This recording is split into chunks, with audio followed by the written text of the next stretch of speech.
Bismillahirrahmanirrahim. Assalamualaikum warahmatullahi wabarakatuh. Perkenalkan, nama saya Ul Amri dari Pendidikan Ekonomi semester 5 di Universitas Pancasakti Bekasi. Ingin mempresentasikan komunikasi dalam lingkungan organisasi. Baiklah, saya mulai saja. Yang pertama, pengertian komunikasi. Yang pertama, menurut Dennis dan Kyle, komunikasi adalah suatu proses yang dilakukan melalui seorang atau komunikator yang menyampaikan stimulus dengan tujuan mengubah atau membentuk perilaku orang lain.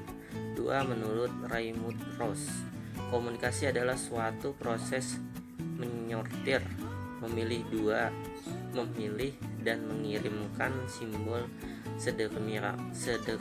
sedemikian rupa sehingga membantu pendengar membangkitkan makna atau merespon dari pikirannya yang serupa dengan yang dimaksud oleh komunikator.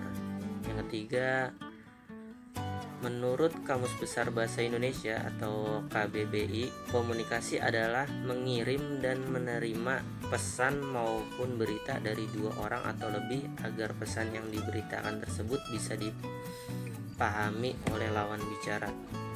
Selanjutnya, pengertian organisasi.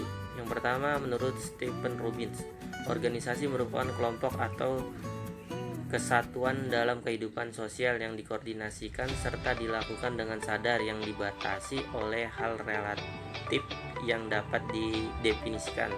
Yang kedua, Sandang Siangan berpendapat bahwa organisasi merupakan bentuk perserikatan atau persekutuan yang dilakukan oleh dua orang atau lebih untuk melakukan kerjasama mencapai satu tujuan tertentu bersama dalam sebuah ikatan yang formal.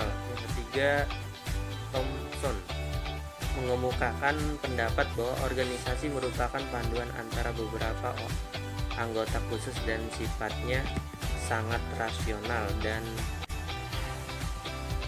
pengertian komunikasi organisasi menurut Goldberg 1986, komunikasi organisasi adalah sebuah proses penciptaan serta saling menukar pesan dalam satu jaringan hubungan yang bergantung oleh suatu lain untuk mengatasi lingkungan tidak pasti atau lingkungan yang berubah-ubah. Dan menurut Roland Lau mengemukakan pendapat bahwa komunikasi organisasi adalah satu program komunikasi pada kajian bidang publik mengenai hubungan internal serta hubungan pemerintah dan hubungan investor dalam organisasi. Dan ketiga, De Pito berpendapat bahwa komunikasi organisasi merupakan sebuah usaha mengirim serta menerima pesan baik dalam bentuk formal maupun informal dalam suatu organisasi. Selanjutnya, pengertian lingkungan organisasi. Lingkungan organisasi adalah sebuah aktivitas atau komponen yang mempengaruhi input, output, eksistensi, pendapatan, dan keberlangsungan organisasi, baik pengaruh dari dalam organisasi internal ataupun pengaruh dari luar organisasi eksternal. Seringkali faktor ini menjadi hambatan bagi proses keberlanjutannya organisasi. Oleh karena itu, kita harus dapat mengelola semua faktor internal dan eksternal. Internal organisasi. Lingkungan internal adalah komponen lingkungan yang berada dalam organisasi, yaitu seperti sumber daya manusia atau SDM, budaya, dewan direksi, dan yang terakhir pemegang saham. Eksternal organisasi. Sedangkan lingkungan eksternal adalah komponen lingkungan yang berada di luar organisasi, yaitu yang pertama pelanggan, penyuplai atau pemasok, pemerintah, perserikat kerja, dan pesaing atau kompetitor. Selanjutnya, elemen eksternal organisasi. Selain itu, terdapat beberapa elemen eksternal yang mempengaruhi organisasi secara tidak langsung, yaitu seperti teknologi, ekonomi, dan politik. Dan manfaat komunikasi organisasi. Yang pertama, dapat memahami posisi kita dalam organisasi atau kelompok tersebut. Yang kedua, dapat memperkuat hubungan antara anggota dan pimpinan organisasi. Yang ketiga, mempermudah tercapainya tujuan organisasi.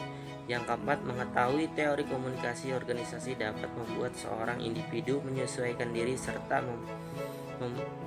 menempatkan diri dengan baik dalam organisasi kelompok tersebut. Yang terakhir, yang kelima, mengetahui tugas seorang pemimpin dan anggota dalam suatu organisasi. Dan selanjutnya, fungsi komunikasi organisasi. Yang pertama, fungsi informatif, fungsi yang bertindak sebagai suatu sistem yang memproses informasi. Dan yang kedua, fungsi regulatif, fungsi organisasi terhadap dapat melancar serta pedoman yang telah ditetapkan oleh anggota dan pimpinan organisasi. Fungsi persuasif, fungsi ini dilakukan oleh pemimpin organisasi untuk mempersuasi anggotanya daripada memerintah anggotanya untuk melakukan sesuatu. Dan yang terakhir, fungsi interaktif, penyediaan saluran atau hal-hal yang dapat mempermudah anggota organisasi untuk melakukan dan melaksanakan tugas tertentu dengan baik. Dan kesimpulan dari komunikasi dalam lingkungan organisasi adalah organisasi merupakan kumpulan antara dua orang atau lebih dalam suatu kelompok khusus yang dibentuk untuk mencapai sebuah atau beberapa tujuan yang sudah ditetapkan bersama dengan cara bekerja sama. Adanya komunikasi organisasi sendiri digunakan untuk mencapai sebuah tujuan bersama, di mana seringkali komunikasi jenis ini digunakan dan diterapkan dalam lingkungan kerja. Sekian presentasi dari saya, kurang lebihnya mohon maaf. Wassalamualaikum warahmatullahi wabarakatuh.